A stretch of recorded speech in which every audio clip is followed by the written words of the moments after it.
Hi friends, welcome back. നമ്മളിന്ന് cover ചെയ്യാൻ പോകുന്നത് പാരലോഗ്രാം ലോ ആണ്. ഇതിന് മുമ്പത്തെ വീഡിയോയിൽ നമ്മൾ already Newton's law of motion, Newton's law of gravitation and law of transmissibility of forces ഒക്കെ എക്സ്പ്ലെയിൻ ചെയ്തിട്ടുണ്ട്. അപ്പോൾ അത് കാണാത്തവരുണ്ടെങ്കിൽ പ്ലേലിസ്റ്റിൽ പോയാൽ കാണാൻ പറ്റും. നമുക്ക് പാരലോഗ്രാം ലോ എന്താണെന്ന് നോക്കാം. If two vectors acting on a point can be represented as the adjacent sides of parallelogram, then their resultant is represented in magnitude and direction by the diagonal of the parallelogram passing through that point. ഇവരിവിടെ പറയണത് എന്താണെന്ന് വെച്ചാൽ രണ്ട് vectors നമുക്ക് രണ്ട് side of parallelogram ആയിട്ട് represent ചെയ്യാൻ പറ്റുമെങ്കിൽ അതിൻ്റെ ഡയഗണൽ ആയിരിക്കും അതിൻ്റെ റിസൾട്ടൻ്റ് ആയിട്ട് നമ്മൾ റെപ്രസെൻറ്റ് ചെയ്യുന്നത്. അതായത് നമുക്കിപ്പോൾ രണ്ട് ഫോഴ്സ് അല്ലെങ്കിൽ രണ്ട് വെക്ടേഴ്സ് ഇങ്ങനെ റെപ്രസെൻറ്റ് ചെയ്യാൻ പറ്റും രണ്ട് സൈഡ് ഓഫ് പാരലോഗ്രാം ആയിട്ട് എങ്കിൽ അതിൻ്റെ റിസൾട്ടൻ്റ് എന്ന് പറഞ്ഞാൽ ഇതിൻ്റെ രണ്ടിൻ്റെയും ജോയിൻ്റ് ഉണ്ടല്ലോ ഇവിടെ നിന്ന് പാസ് ചെയ്യുന്ന ഡയഗണലായിരിക്കും അതിൻ്റെ റിസൾട്ടൻ്റ്. ഓക്കെ, അതാണ് ഈ പാരലോഗ്രാം ലോ വെച്ച് പറയണത്. ഇത് വളരെ സിമ്പിളായിട്ടുള്ളൊരു ലോ ആണ് പ്രൂവ് ചെയ്യാൻ വേണ്ടി. വളരെ സിമ്പിളായിട്ട് പ്രൂവ് ചെയ്യുക ഇൻ 3 സ്റ്റെപ്സ്. 3 സ്റ്റെപ്പ് കൊണ്ട് വളരെ എളുപ്പത്തിൽ പ്രൂവ് ചെയ്യാൻ പറ്റും. അപ്പോൾ നമുക്കിത് പ്രൂവ് ചെയ്യണമെങ്കിൽ ആദ്യം തന്നെ നമുക്കിതൊന്ന് ഈ പാരലോഗ്രാം ഒന്ന് കംപ്ലീറ്റ് ആക്കണം. ഓക്കെ, അപ്പോൾ ഇതൊന്ന് ഡോട്ടഡ് ലൈൻ വെച്ച് ഞാൻ ഒന്ന് കംപ്ലീറ്റ് ആക്കിയിട്ടുണ്ട്. ഇത് കംപ്ലീറ്റ് ആക്കി ഈ പോയിന്റിനെ ഞാൻ ഒന്ന് വിളിച്ച് ഇത് എ ബി സി ഉണ്ടല്ലോ. നിങ്ങൾക്ക് ഇഷ്ടമുള്ള പോലെ കൊടുക്കാം. ഞാൻ ഒരു ഇതിനു വേണ്ടി ഇങ്ങനെ കൊടുത്താണ്. ഇനി നമ്മളിവിടെ ചെയ്യാൻ പോകണം എന്താണെന്ന് വെച്ചാൽ ഇവിടെ ഒരു സംഭവം ഉണ്ട്. ഈ ആംഗിൾ ഉണ്ടല്ലോ, ഈ ആംഗിളാണ് തീറ്റ. ഓക്കെ, ഈ ആംഗിളാണ് ആൽഫ. അതായത് റിസൾട്ടൻറ്റിൻ്റെ ആംഗിളാണ് തീറ്റ, ആംഗിൾ ബിറ്റ്വീൻ ദ ഫോഴ്സസ് ആണ് ആൽഫ. ഇത് ഒരിക്കലും മാറിപ്പോരുത്. കാരണം കുറേ മിസ്റ്റേക്ക്, കുറേ ഇങ്ങനെ മാറിപ്പോകണോണ്ട് കുറേ പ്രോബ്ലംസ് വരാൻ ഭയങ്കര ചാൻസ് കൂടിയ സാധനമാണ്. അതായത് നിങ്ങളിത് മനസ്സിൽ വെച്ചേക്കണം. തീറ്റയും ആൽഫയും വരുമ്പോൾ ഒട്ടും കൺഫ്യൂഷൻ അടിക്കരുത്. തീറ്റ എന്ന് പറഞ്ഞാൽ റിസൾട്ടൻ്റ് ആയിട്ട് മേക്ക് ചെയ്യുന്ന ആംഗിളാണ്. ആൽഫ എന്ന് പറഞ്ഞാൽ the angle between the 2 forces ആണ് ആൽഫ. ഓക്കെ, ഇനി ഇവിടെ ചെയ്യാൻ പോകണം എന്താണെന്ന് വെച്ചാൽ ഈ സി ഉണ്ടല്ലോ, സിന്ന് ഒരു പെർപെൻഡിക്കുലർ താഴേക്ക് ഇടാൻ പോകണേണ്. അതെ, സിന്ന് ഒരു പെർപെൻഡിക്കുലർ ഞാൻ താഴേക്ക് ഇട്ടിട്ടുണ്ട്. പിന്നെ ഈ ബേസ് ആയിട്ട് ഒന്ന് ജോയിൻ ചെയ്തിട്ടുണ്ട്. ഓക്കെ, ഇത് പെർപെൻഡിക്കുലർ ആയതുകൊണ്ട് ഈ ആംഗിൾ 90 ഡിഗ്രി ആയിരിക്കും. ഈ പോയിന്റിനെ നമുക്ക് എന്ത് വിളിക്കുക? എ ബി സി ഡി എന്ന് വിളിച്ച്. ഈ ആംഗിൾ ഉണ്ടല്ലോ, ഈ ആംഗിൾ എന്തായിരിക്കും? ആൽഫ ആയിരിക്കും. കാരണം എന്താ? Same base parallel lines. അപ്പോൾ ഈ ആംഗിളും സെയിം ആയിരിക്കും അല്ലേ? പിന്നെ ഓപ്പോസിറ്റ് സൈഡ്സ് ആർ ഈക്വൽ പാരലലോഗ്രാമിൻ്റെ. അപ്പോൾ നമുക്ക് ഇതിനെ ക്യൂ എന്ന് വിളിക്കാമല്ലോ.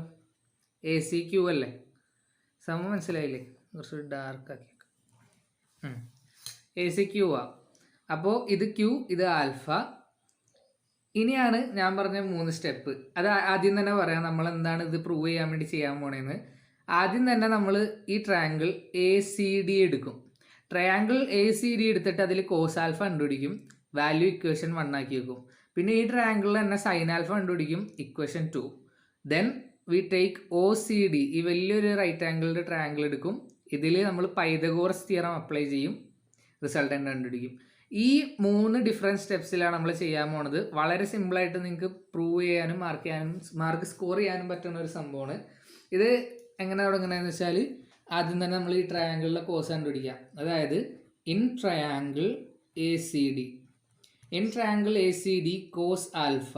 കോസ് ആൽഫ എന്താ? Adjacent by hypotenuse. അതായത് A D by A C ആണ് cos alpha.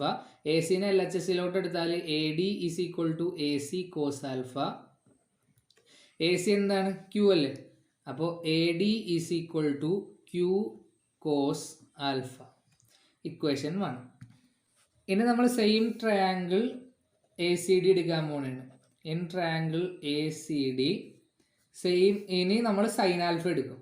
Sign alpha is equal to, sine alpha എന്താണ്? ഓപ്പോസിറ്റ് ബൈ ഹൈപ്പോട്ടിന്യൂസ് അല്ലേ? അതായത് C D by A C. C D by A C. A C L H എസിലോട്ട് എടുത്താൽ C D is equal to A C sine alpha. A C എന്താണ്? Q ആണ്. C D is equal to Q sine alpha. This is equation number 2. A C Q ആണ്, അപ്പോൾ Q sine alpha. ഇനി അപ്പോൾ നമ്മുടെ first 2 step കഴിഞ്ഞ് ഇനി നമ്മുടെ മൂന്നാമത്തെ സ്റ്റെപ്പാണ് in triangle O C D Pythagoras theorem apply ചെയ്യാം. അപ്പോൾ in triangle O C D by Pythagoras theorem എഴുതുക. ആർ സ്ക്വയർ അല്ലെങ്കിൽ ആദ്യം തന്നെ എഴുതണമെങ്കിൽ O C square. O C square is equal to base square plus altitude square O D square plus C D square. O D square plus C D square അല്ലേ. O C square is equal to O D square plus C D square. നമുക്കറിയാം ഇവിടെ O C എന്താണ്, resultant ആറാണ്. അപ്പോൾ R square is equal to O ഡിനെ നമുക്ക് split ചെയ്തൂടെ, O A plus A D എന്ന് എഴുതാലോ. അപ്പോൾ ഞാനിവിടെ സ്പ്ലിറ്റ് ചെയ്തിട്ട് O A plus A D whole square എന്ന് എഴുതി പ്ലസ് സി ഡി സ്ക്വയർ എന്താ സി ഡി സ്ക്വയർ. ഇപ്പം നമുക്ക് സി ഡി സ്ക്വയർ അങ്ങനെ തന്നെ എഴുതാം, അടുത്ത സ്റ്റെപ്പിൽ അത് ഇതാക്കാം. സി ഡി സ്ക്വയർ അങ്ങനെ തന്നെ എഴുതി. ഇനി R square is equal to O A എന്താണ്, പി അല്ലേ. അപ്പോൾ ഇവിടെ പി എഴുതി, പി പ്ലസ് എ ഡി നമ്മൾ നേരത്തെ കണ്ടുപിടിച്ചൊരു സാധനമാണ്. A D is equal to Q cos alpha. A D is equal to Q cos ആൽഫയാണ്. അപ്പോൾ ഇവിടെ എ ഡിക്ക് പകരം നമുക്ക് ക്യൂ കോസ് ആൽഫ സബ്സ്റ്റിറ്റ്യൂട്ട് ചെയ്ത് whole square plus C D square. C D എന്താണ് ഇവിടെ നേരത്തെ കണ്ടുപിടിച്ചത്, സി ഡി ക്യൂ സൈൻ ആൽഫയാണ്. അപ്പോൾ Q sine alpha whole square. Okay, അപ്പോൾ നമുക്ക് എന്ത് കിട്ടും, R square is equal to A plus B whole square വെച്ച് എക്സ്പാൻഡ് ചെയ്യുക, P square plus 2pq cos alpha plus Q square cos square alpha. പിന്നെ ഇവിടെ ഈ ഹോൾ സ്ക്വയർ ഇടുമ്പോൾ എന്താവും, Q square sine square alpha. ഇങ്ങനെ കിട്ടിയില്ലേ.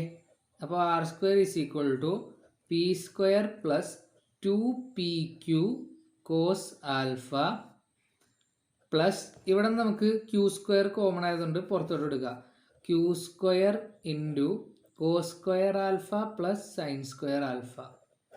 നമുക്കറിയാം sine square theta plus cos square theta 1 ആണ്. അപ്പോൾ R square is equal to P square plus 2pq cos alpha plus Q square, അല്ലെങ്കിൽ R is equal to root of P square plus Q square plus 2pq cos alpha. 2pq cos alpha ഇതാണ് resultant. നമ്മൾ കണ്ടുപിടിച്ച് ഇത്രേ ഉള്ളൂ parallelogram law. ഭയങ്കര സിമ്പിളാണ്. ഇനി നമുക്ക് ഇതിൻ്റെ ഡയറക്ഷൻ കണ്ടുപിടിക്കണമെങ്കിൽ ടാൻ തീറ്റ കണ്ടുപിടിക്കണം. അതായത് റിസൾട്ടൻ്റായിട്ട് മേക്ക് ചെയ്യുന്ന ആംഗിളാണ് തീറ്റ നമ്മൾ പറഞ്ഞു. അപ്പോൾ ടാൻ തീറ്റ കണ്ടുപിടിച്ചാൽ റിസൾട്ടൻറ്റിൻ്റെ ഡയറക്ഷനും കൂടി കണ്ടുപിടിക്കാൻ പറ്റും. ടാൻ തീറ്റ കണ്ടുപിടിക്കാനുള്ള ഇക്വേഷൻ പറഞ്ഞുകൊണ്ട് tan theta is equal to Q sine alpha divided by P plus Q cos alpha. ഇതിനെ ഒന്ന് സിംപ്ലിഫൈ ചെയ്താൽ നമുക്ക് ഈ ക്യൂ ഉണ്ടല്ലോ, ക്യൂ വെച്ച് ഒന്ന് ഡിവൈഡ് ചെയ്താൽ എന്ത് കിട്ടും, tan theta is equal to sine alpha by cos alpha plus P by Q എന്ന് എഴുതാലോ. ഇതിൽ ഏത് ഇക്വേഷൻ വേണമെങ്കിലും നിങ്ങൾക്ക് ഉപയോഗിക്കാൻ പറ്റും. നിങ്ങളുടെ അനുസരിച്ച് ഏത് ഇക്വേഷൻ വേണമെങ്കിലും നിങ്ങൾക്ക് ഉപയോഗിക്കാം. അപ്പോൾ നമുക്കിതിൻ്റെ ഡയറക്ഷനും കൂടി കണ്ടുപിടിക്കാൻ പറ്റും.